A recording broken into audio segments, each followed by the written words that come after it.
सनातन धर्म के त्रिवेणी संगम की पावन धरती प्रयागराज में माघ मेले का आयोजन अब अपनी चरम की ओर आगे बढ़ रहा है। सरकार की क्या क्या तैयारियां हैं और प्रयागराज श्रद्धालु बड़ी संख्या में कैसे पहुंच रहे हैं, उनके लिए क्या क्या विशेष सुविधाएं हैं, आइए आपको दिखाते हैं। माघ माह में आयोजित होने वाला यह ऐतिहासिक धार्मिक मेला मकर संक्रांति के अवसर पर विशेष रूप से महत्वपूर्ण है। इस दिन लाखों श्रद्धालु गंगा, यमुना और अदृश्य सरस्वती के संगम में आस्था की डुबकी लगाते हैं। मकर संक्रांति को माघ मेले का प्रमुख शाही स्नान पर्व माना जाता है, जिसके लिए जिला प्रशासन, मेला प्रशासन और पुलिस विभाग ने तैयारियां की हैं। मेला प्रशासन अधिकारियों का कहना है कि मकर संक्रांति पर पहले 50 लाख लोगों के आने का अनुमान लगाया गया था।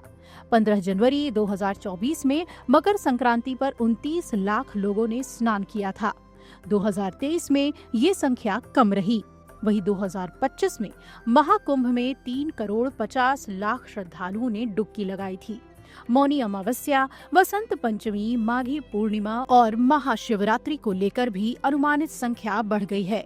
माघ मेले की संपूर्ण अवधि में 15 करोड़ श्रद्धालुओं के आने का अनुमान है। इसे देखते हुए यातायात, सुरक्षा, आवास, स्वास्थ्य और स्वच्छ सभी व्यवस्थाओं को चरणबद्ध तरीके से सुनिश्चित किया गया है, क्योंकि पौष पूर्णिमा स्नान पर करीब 31 लाख लोगों के आने के बाद प्रशासनिक और पुलिस अधिकारियों ने बैठक कर नए सिरे से तैयारियां शुरू कर दी हैं। अब आइए जान लीजिए कि मकर संक्रांति पर शाही स्नान का क्या महत्व है। मकर संक्रांति हिंदू धर्म में अत्यंत पूर्णदायी पर्व माना जाता है। इस दिन सूर्य के मकर राशि में प्रवेश के साथ ही देवताओं के उत्तरायण काल की शुरुआत मानी जाती है। धार्मिक मान्यताओं के अनुसार मकर संक्रांति पर संगम में स्नान करने से लोगों के पापों का नाश होता है और मोक्ष की प्राप्ति का मार्ग आसान होता है। इसी कारण माघ मेले में मकर संक्रांति का स्नान सबसे अधिक भीड़ वाला और महत्वपूर्ण होता है। साधु संत, कल्पवासी और आम श्रद्धालु प्रातः ब्रह्म मुहूर्त से ही संगम तट की ओर बढ़ने लगते हैं। श्रद्धालुओं के लिए यातायात की विशेष व्यवस्था की गई है। रेल मार्ग से पहुंचने की व्यवस्था मकर संक्रांति पर श्रद्धालुओं की भारी भीड़ को देखते हुए रेलवे प्रशासन ने पहले ही कर दिए। प्रशासन जंक्शन, प्रयागराज जंक्शन, प्रयागराज छेवकी, नैनी और सूबेदारगंज रेलवे स्टेशन को प्रमुख आगमन केंद्र के रूप में विकसित किया गया है। रेलवे ने मेला अवधि के दौरान अतिरिक्त मेल, एक्सप्रेस और विशेष ट्रेनों का संचालन भी किया है।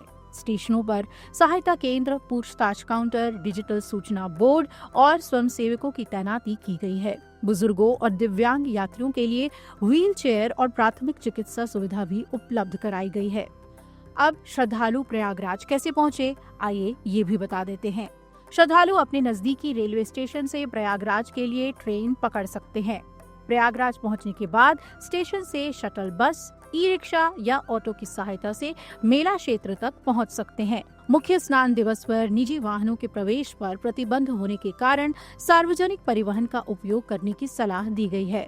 सड़क मार्ग से आने वाले श्रद्धालुओं के लिए भी व्यवस्था की गई है। सड़क मार्ग से प्रयागराज आने वाले श्रद्धालुओं के लिए राष्ट्रीय राजमार्गों और प्रमुख संपर्क मार्गों पर विशेष यातायात योजना लागू की गई है। उत्तर प्रदेश रोडवेज द्वारा अलग अलग जिलों और राज्य से अतिरिक्त बसों का संचालन किया जा रहा है। शहर के बाहरी हिस्सों में बड़े पार्किंग स्थल बनाए गए हैं, जहां श्रद्धालु अपने निजी वाहन खड़े कर सकेंगे। वहां से मेला क्षेत्र तक शटल बसों की सुविधा दी गई है, जिससे श्रद्धालु आसानी से मेले में पहुंच सकते हैं। हवाई मार्ग से आने वाले श्रद्धालुओं के लिए प्रयागराज एयरपोर्ट पर माघ मेले को देखते हुए अतिरिक्त व्यवस्थाएं की गई हैं।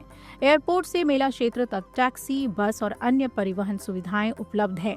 प्रशासन ने एयरपोर्ट से संगम क्षेत्र तक मार्गदर्शन के लिए विशेष संकेतक भी लगाए हैं।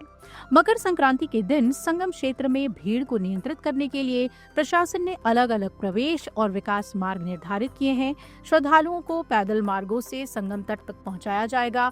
सुरक्षा और सुविधा को ध्यान में रखते हुए बैरिकेडिंग, दिशा सूचक बोर्ड और स्वयंसेवकों की तैनाती की गई है, ताकि श्रद्धालु बिना किसी दिक्कत के और भटकाव के स्नान स्थल पर पहुंच सके। आवास और ठहरने की व्यवस्था, माघ मेले में आने वाले श्रद्धालुओं के लिए अस्थायी टेंट सिटी और शिविरों की व्यवस्था की गई है। संगम क्षेत्र के आसपास हजारों तंबू लगाए गए हैं, जहां कल्पवासी और बाहर से आए श्रद्धालु ठहर सकते हैं। इसके अलावा प्रयागराज शहर में धर्मशालाओं, गेस्ट हाउस और होटल में भी ठहरने की सुविधा उपलब्ध है। प्रशासन ने श्रद्धालुओं से अपील की है कि वो पहले से आवास की व्यवस्था सुनिश्चित कर लें। श्रद्धालुओं से प्रशासन ने अपील की है कि वो निर्धारित मार्गों का ही प्रयोग करें, अफवाहों से बचें और प्रशासन द्वारा जारी दिशा निर्देश का पालन करें। Video desk, Jeevanjali.